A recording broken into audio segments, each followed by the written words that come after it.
Mais avec un emploi du temps aussi chargé, comment maintenir l'équilibre? Il y a des femmes ici qui travaillent et qui sont vraiment chargées. Je vais vous prendre mon propre exemple. Je suis censé sortir de chez moi à 6h45 pour rentrer à 18h.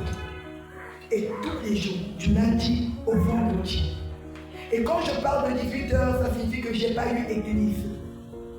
Et donc si c'est un jour d'église, je suis censé rentrer autour de 21h. Donc quand il s'agit du mercredi, vendredi, après que je sois sorti à 6h45, je dois passer au boulot. Je finis au boulot.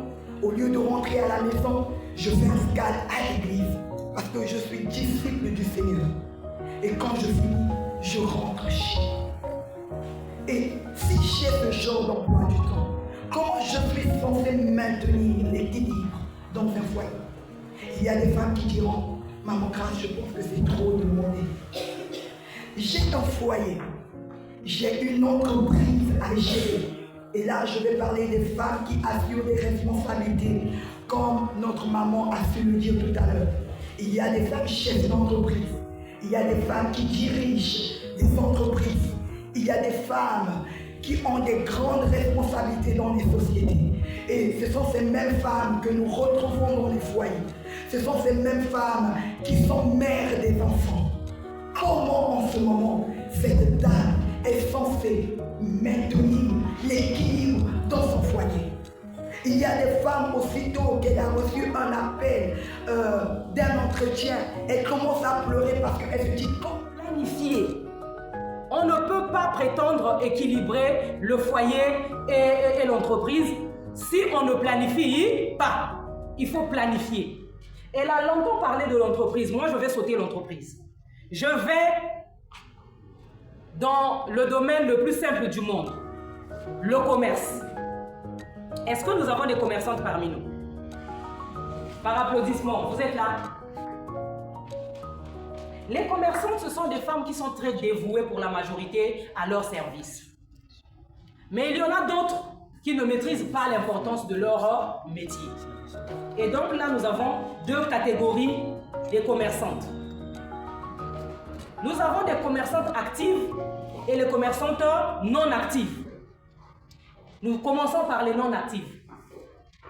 Ces commerçantes-là, ce sont les femmes qu'on voit quand les femmes qui savent travailler n'ont pas pu acheter l'oignon la nuit quand elles passaient au marché à son retour là. Elles se rappellent, je n'ai plus l'approvisionnement. Rapidement, il faut que je trouve l'huile à 6 heures. Elle sort là, il n'y a pas des femmes qui font l'étalage. Celles-là, elles ouvrent à 9 heures. Elles commencent leur business à 9 heures. Mais maintenant, quand toi tu viens à 9 heures, la femme qui devrait partir à son poste de service à 7 heures est passée à 6 heures. Toi, tu n'étais pas là, elle va acheter où? L'argent là va où? C'est un manque à gagner. C'est une perte pour toi. Or, si tu étais sorti tôt, mikate na yo wana ba maman na ba papa ou ba kendeke misala wana ba liba son bango déjà, ba tina kati ba sa kolle na vono dépenser bon wa mingi d'entreprise là-bas. En ville, les choses coûtent cher.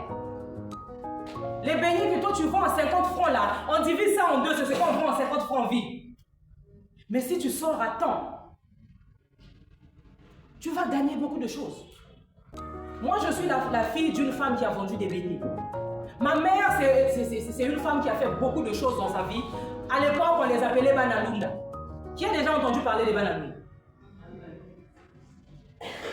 Ce sont des femmes qui savent affronter des risques. Elles n'ont peur de rien. Ce qui est important, c'est que je dois faire quelque chose, mes enfants doivent manger, ma maison doit vivre.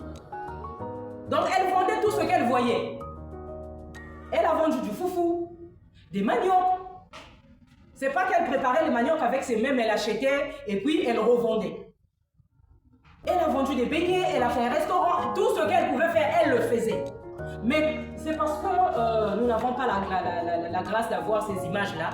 Je vous aurais montré une photo d'elle, où vous devriez voir une femme en train de vendre, mais bien sapée. En bazin. À l'époque, on l'appelait grand boubou. C'est pas un bazin que toi et moi on porte là à 2000 francs, tu vas baser. À l'époque, c'était cher. Il y a de quoi se poser la question entre la cliente et la vendeuse. Qui est cliente en fait?